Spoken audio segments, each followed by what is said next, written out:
I've been attached with the feeling of waking up with you by my side. Alam naman natin na marami nga talaga ang humahanga ngayon sa ating couple na sila Donnie at Bel Mariano. At kahit ano pang ang isyong binabato sa ating couple ay nananatili nga silang namamayagpag sa industriya ng showbiz. At syempre kaliwat kanan nga ang kanilang mga projects at endorsement. Kagaya na lamang ng ating Donnie Pangilinan ay talaga namang nominado sa ika-37 PMPC Star Awards para sa Best Drama Actor sa kanyang Can't Buy Me Love. At talaga namang naipost nga ito ng ating Donnie Pangilinan sa kanyang Instagram.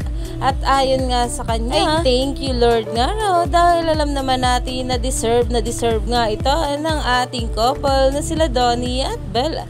At for the suporta nga rin talaga sa kanila ang mga bula na talagang patuloy naniniwala sa ating couple na sila Donnie at Bel. Kaya naman stay tuned lang tayo for more update kila Donnie at Bel sa mga susunod pa na ayuda.